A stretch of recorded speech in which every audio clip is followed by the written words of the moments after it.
Alors, quelque chose qui m'intéresse, c'est que autant les questions précédentes sont des questions qui pouvaient paraître difficiles ou en tout cas qui demandaient une réflexion un petit peu inhabituelle, autant je vous ai toujours dit, lisez bien toutes les questions du sujet parce que le partie 5, on revient à de la question de cours extrêmement classique, avec une question d'analyse de cinétique sur un mécanisme, donc de cinétique à partir de réactions élémentaires. Il suffisait d'utiliser ce petit mécanisme. N'oubliez pas de définir la vitesse. Ici, on vous parlait bien de la formation de H3BO3. D'ailleurs, l'étape 3 a été qualifiée d'étape lente, donc c'est l'étape cinétiquement déterminante.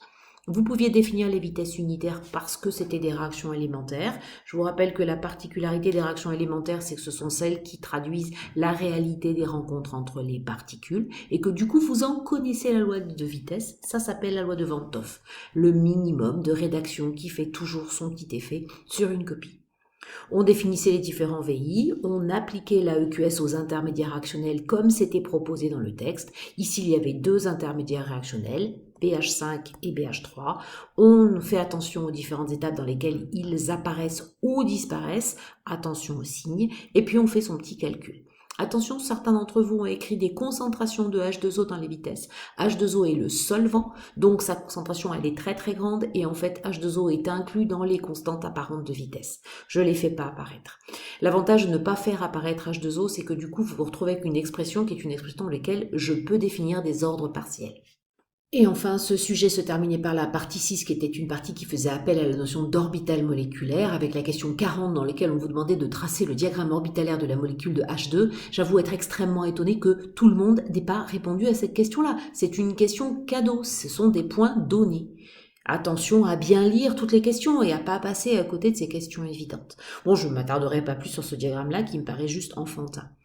Vous aviez aussi une méthode de fragment avec le fragment H4 qui n'est pas connu mais pour lesquels on vous fournit les orbitales moléculaires. On vous demandait juste de faire le lien entre ces orbitales-là et les niveaux d'énergie, sachant qu'il y en avait un qui était dégénéré. Comment faire pour les placer? Utiliser le fait qu'on sait que l'énergie augmente lorsque le nombre de plans nodaux augmente. Donc il fallait analyser la symétrie des différentes représentations orbitalaires pour pouvoir les placer en justifiant la réponse. Beaucoup ont donné la bonne réponse, mais sans justification. Vous savez ce que j'en pense. La question 42 était une question qui était longue à écrire, mais qui était extrêmement rémunératrice. Il y avait pas mal de points dedans. J'en avais mis 8, ne serait-ce que pour l'étude, pour vous donner un ordre de grandeur.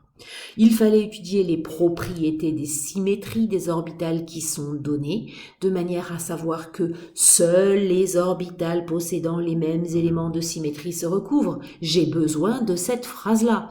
Si vous me faites des tableaux de symétrie honnêtes et que vous me dites juste conclusion, un tel recouvre un tel, sans avoir précisé pourquoi vous avez le droit de le faire, je suis désolée, vous n'aurez pas tous les points.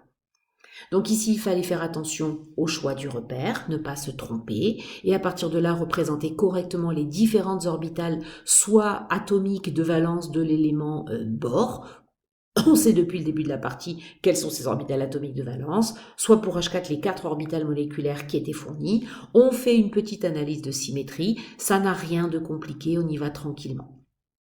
Alors au départ, on a l'impression que, notamment pour les codes de symétrie SSS, qui a 3 orbitales qui sont impliquées simultanément, et c'est pour ça qu'on vous demandait d'affiner le raisonnement en vous appuyant aussi sur une méthode graphique. Je vous rappelle que ça, c'est le cas quand dans les tableaux de symétrie, vous n'avez pas utilisé suffisamment d'éléments de symétrie pour réussir à séparer les différentes orbitales. Ici, on vous demandait juste de représenter le recouvrement entre la 2s et la Φ4. Bien entendu, pour arriver à la conclusion qu'en vrai, le recouvrement graphique, il est nul, mais beaucoup se sont trompés parce que vous n'avez pas installé la partie bord au milieu de 4H. Attention, dans BH4, B est au centre des 4H. Vous l'avez mis sur le côté. Donc là, effectivement, le raisonnement tombait à l'eau. C'est dommage, mais c'est une erreur qu'il ne faut pas commettre. On avait déjà eu un peu des sujets analogues. Bon, quand on fait ça très bien, on trouve effectivement les recouvrements à analyser qui se font 2 à 2, ce qui va vous permettre de dire que lorsque 2 orbitales se recouvrent, on obtient une orbitale moléculaire liante stabilisée et une orbitale antiliante déstabilisée. Donc, il n'était pas difficile de compléter un diagramme orbitalaire. On vous demandait d'ailleurs de ne pas représenter tout, mais de représenter uniquement les orbitales liantes et d'en donner une description en utilisant le fait que les niveaux étaient dissymétriques, vous aviez les niveaux d'énergie, donc en n'oubliant pas de mettre un petit coef sur l'orbitale la plus haute en énergie et un gros coef sur l'orbitale la plus basse en énergie. Je vous laisse analyser les petites représentations que je vous ai fournies. Voilà, cette partie orbitalaire n'était pas si difficile que ça. Elle était planquée à la fin du sujet. C'est dommage de passer à côté. Je vous rappelle qu'un sujet de concours, ça se lit en diagonale, certes rapidement, mais on repère les parties qui peuvent être des parties lucratives. Même un élément de réponse de plus peut faire la différence un jour de concours. Voilà, je compte sur vous.